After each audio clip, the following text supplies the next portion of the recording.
आप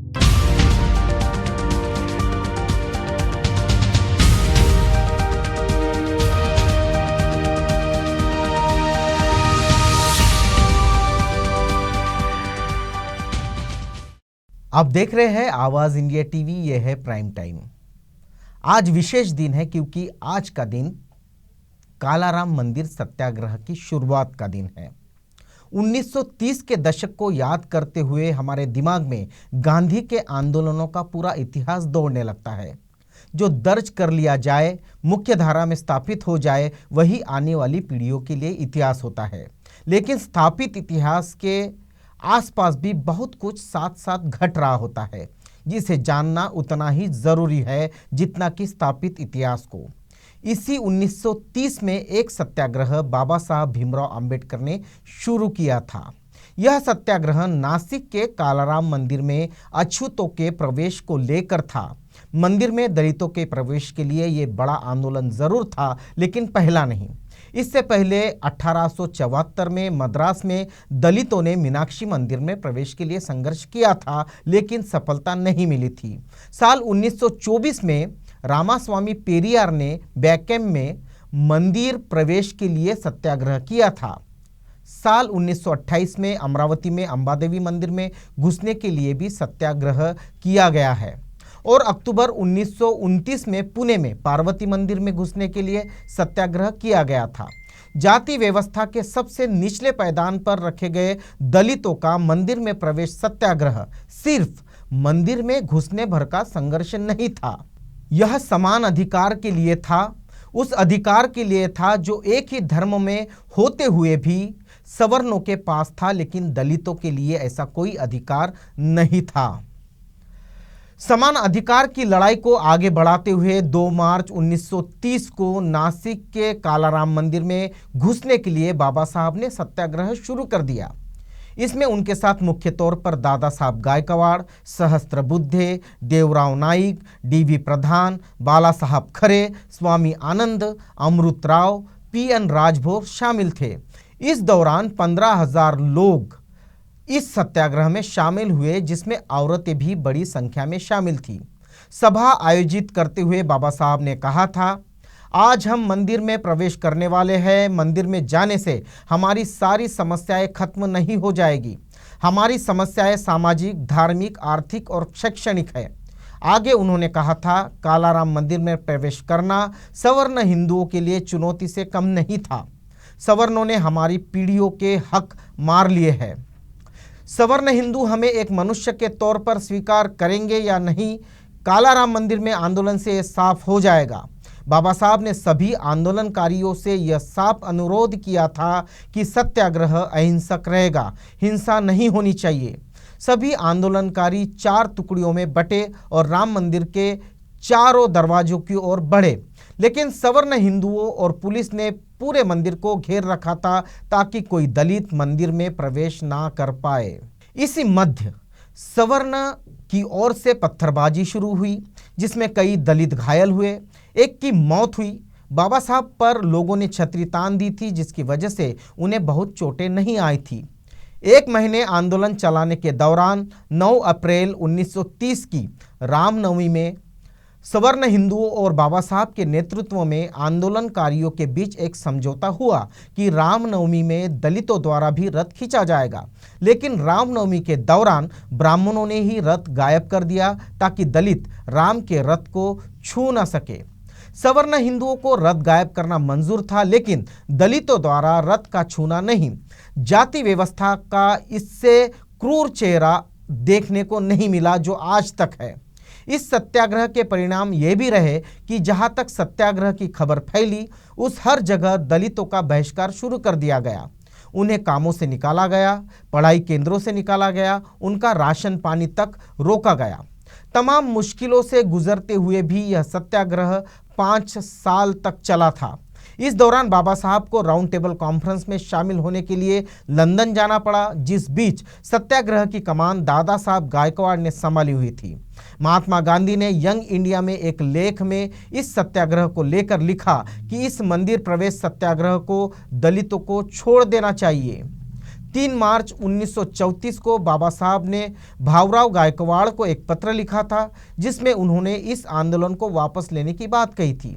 उसी पत्र का एक हिस्सा है, आने वाले रामनवमी के दिन नासिक के कालाराम मंदिर में सत्याग्रह शुरू करने वाले दलित वर्गों के औचित्य के बारे में आपने मुझसे बहुत दया से पूछा है। मेरे पास यह कहने की कोई स्थिति नहीं कि इस तरह का कदम काफ़ी अनुचित होगा और इसे न केवल निलंबित किया जाना चाहिए बल्कि पूरी तरह से रोक देना चाहिए।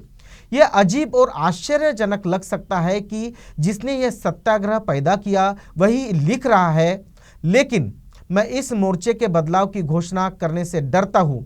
मैंने मंदिर प्रवेश आंदोलन इसलिए शुरू नहीं किया क्योंकि मैं चाहता था कि दलित वर्ग उन मूर्तियों के उपासक बने जिनकी उन्हें पूजा करने से रोका गया था, या बल्कि मेरा मानना था कि मंदिर में उन्हें प्रवेश समान सदस्य और हिंदू समाज का अभिन्न अंग बना देगा।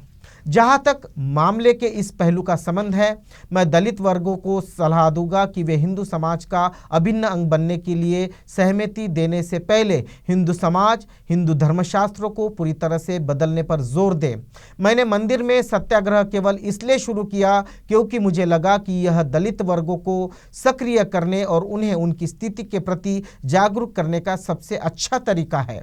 जैसा कि मेरा मानना है कि मैंने यह उद्देश्य हासिल कर लिया है, मंदिर में प्रवेश के लिए मेरा कोई उपयोग नहीं है। मैं चाहता हूं कि दलित वर्ग अपनी ऊर्जा और संसाधन को राजनीति और शिक्षा पर केंद्रित करे और मुझे उम्मीद है कि वे दोनों को महत्व को समझेंगे और उन्हें तवज्जो देंगे। यह पत्र जैसे ही भाऊराव गायकवाड़ को मिला, उन्होंने सत्याग्रह को खत्म करने का इशारा दे दिया। आखिरकार मंदिर में दलितों का प्रवेश नहीं हुआ।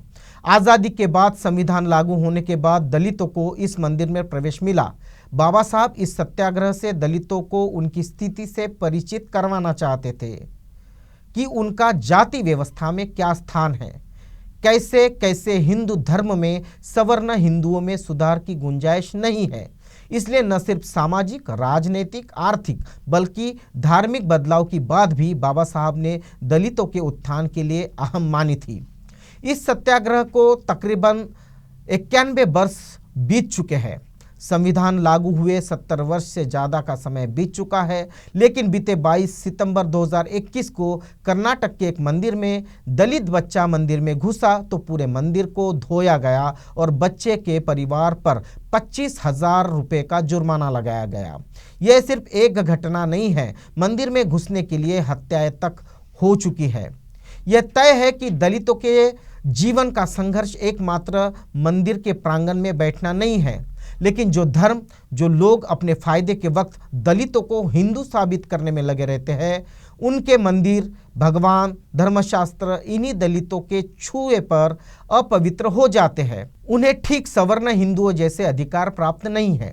इस सत्याग्रह का नतीजा यह भी रहा कि जब दलितों को हिंदू फोल्ड में अपना स्थान समझ में आया, तब वे मंदिर जैसे संस्थान से कई हद तक दूर होते हुए दिखाई दिए और शिक्षा पर जोर देने लगे। इससे एक आकलन ये भी निकलता है कि किसी भी सत्याग्रह आंदोलन का होना बेकार नहीं जाता।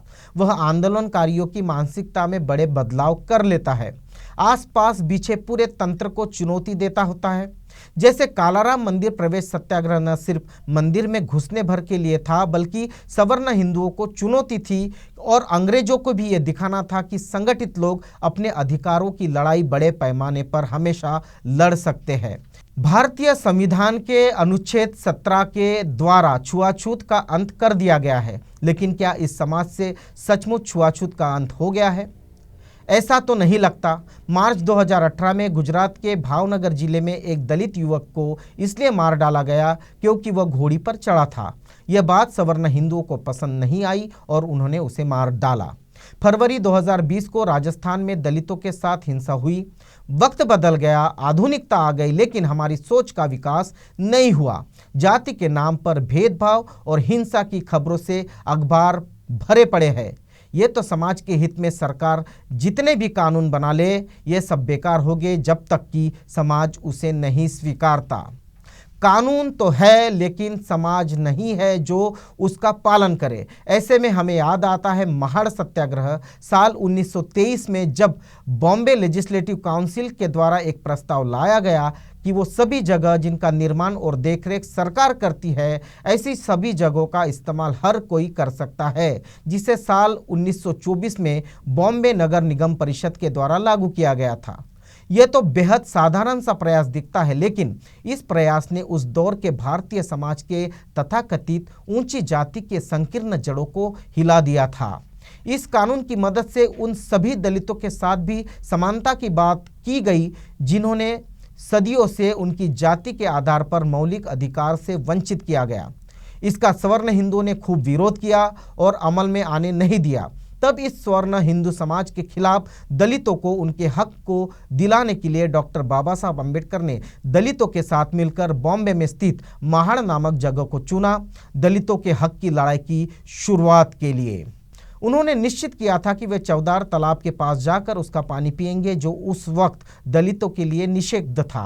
कालाराम मंदिर सत्याग्रह के इस दिवस पर भी आज हम अपने हकों के लिए, अपने अधिकारों के लिए संघर्ष कर रहे हैं और डॉक्टर बाबा साहब अम्बेडकर इनकी प्रेरणा से ये संघर्ष जारी रहेगा। आप देख रहे हैं प्राइम टाइम, ये है आवाज़ इंडिया टीवी।